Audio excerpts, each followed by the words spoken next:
नमस्कार, मैं श्रुति दादीश और आप देख रहे हैं ई न्यूज। आज की सबसे बड़ी खबर लेकर आई हूं पड़ोसी देश नेपाल से, जहां सरकार जल गई, संसद राख हो गई, सुप्रीम कोर्ट तक स्वाहा हो गया और सड़कों पर उतर आए हैं गुस्से में उबलते नौजवान। लेकिन इन सब के बीच भारत के 1000 से ज्यादा लोग वहां फंसे हुए हैं, भूखे, डरे हुए और बेबस। सवाल ये है कि नेपाल में लोकतंत्र की चिता जल रही है और हमारी सरकार अब भी फॉर्मेलिटी में उलझी है। आइए सुनते हैं पूरी कहानी। काठमांडू अब सिर्फ नेपाल की राजधानी नहीं, एक चेतावनी बन गई है। लोकतंत्र की आग में संसद भवन जल चुका है, सुप्रीम कोर्ट की दीवारें राख हो चुकी है और सिंह दरबार यानी नेपाल की सत्ता की सबसे मजबूत इमारत अब सेना की चौकी में तब्दील हो चुकी है। वजह एक जन आंदोलन जो भ्रष्टाचार से तंग आकर सड़कों पर आया, लेकिन देखते ही देखते आग और मौत का तूफान बन गया। इस आग में जल गई सिर्फ इमारतें नहीं बल्कि उम्मीदें भी। सबसे दर्दनाक बात, इन जलते हुए रास्तों में फंसे हुए हैं भारत के 1000 से ज्यादा नागरिक, जिनमें जयपुर, महाराष्ट्र, दिल्ली, उत्तर प्रदेश और राजस्थान के भी सैकड़ों लोग शामिल हैं। पुणे के श्रीपाद कवाष्टे कहते हैं कि हम इंडिया से नेपाल घूमने गए थे, लेकिन अब इस अजनबी देश में कैद हैं। एम्बेसी से मदद नहीं मिली, एयरपोर्ट बंद है, होटल में बंद है, घर वाले रो रो कर हाल जानना चाहते हैं, लेकिन कोई रास्ता नहीं। और ऐसे हालात में भारत सरकार क्या कर रही है? सिर्फ कुछ घोषणाएं और आश्वासन, लेकिन जमीन पर कुछ ठोस नहीं। वहीं नेपाली सरकार, वो तो जैसे गायब है। प्रधानमंत्री ओली ने इस्तीफा दिया और अब सत्ता के लिए कुर्सी की खींचतान शुरू हो गई। सुशीला कार्की का नाम चल रहा है, लेकिन समर्थन और विरोध दोनों मिल रहा है, यानी सत्ता का खेल अब भी जारी है। लेकिन आम जनता की तकलीफ, उसे देखने वाला कोई नहीं। 9 सितंबर की रात से काठमांडू जल रहा है, संसद भवन में आग लग गई, सुप्रीम कोर्ट को जला दिया गया, पुलिस हेडक्वार्टर और जेलों पर हमला हुआ। 13 जेलों को तोड़कर 7000 से ज्यादा कैदी फरार हो चुके हैं, जिनमें कई कुख्यात अपराधी भी शामिल हैं। सबसे खतरनाक बात, भीड़ ने पुलिस के हथियार तक लूट लिए।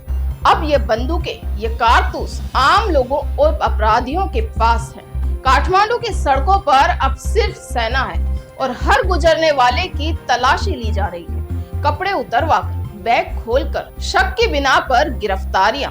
और ये सब हुआ उस आंदोलन के नाम पर जिसे जैन जेड ग्रुप से शुरू किया था।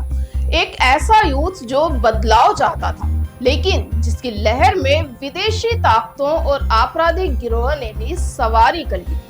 आंदोलन का मकसद था भ्रष्ट सरकार को हटाना, लेकिन हाथ में पड़ गई माचिस और जल गया पूरा सिस्टम। अब बात करते हैं उस दिल दहला देने वाली घटना की, जहां पूर्व पीएम प्रचंड की बेटी के घर में आग लगाई गई और वहां एक डेड बॉडी मिली और पूर्व पीएम झालानाथ खनाल की पत्नी को जिंदा जला दिया गया। ये कोई फिल्म की स्क्रिप्ट नहीं, ये रियल नेपाल है 2025 का। और भारतीयों की हालत, अमोल शेलार, आशीष दाबड़े, सुदर्शन दाबड़े जैसे सैकड़ों लोग होटल में कैद हैं, भूखे हैं, डर में हैं, कुछ सड़क से निकलने की सोच रहे हैं, लेकिन रास्तों पर भी लूटपाट और खतरा मंडरा रहा है। भारत की एयर इंडिया ने स्पेशल फ्लाइट की घोषणा तो की है, लेकिन लोग पूछ रहे हैं कब। पॉलिटिकल पार्टियों के दफ्तर जलाए जा चुके हैं, नेपाल की न्यायिक व्यवस्था की आंखें जल चुकी है। काठमांडू के मेयर बालेन शाह देश के नए नेता के तौर पर देखे जा रहे हैं, लेकिन अब जैन जेड खुद बढ़ चुका है। सुशीला कार्की या बालेन शाह, देश की हेल्थ मिनिस्ट्री का कहना है कि अब तक 1033 लोग घायल हो चुके हैं, जिनमें से 713 को डिस्चार्ज कर दिया गया, लेकिन 253 लोग अब भी गंभीर हैं। कई अस्पतालों में ट्रॉमा सेंटर की हालत खस्ता है। सवाल ये उठता है कि अगर ये हालात पाकिस्तान या चीन में होते तो भारत ऐसे शांत रहता क्या? लेकिन नेपाल तो वो पड़ोसी है जो हमेशा साथ खड़ा रहा, और अब जब उसका लोकतंत्र, उसकी सड़कें, उसकी जनता और हमारे अपने नागरिक भी आग में है, तो चुप्पी क्यों? काठमांडू में अब भी कर्फ्यू है, सड़कों पर सिर्फ फौज है और भारतीयों के चेहरे पर डर।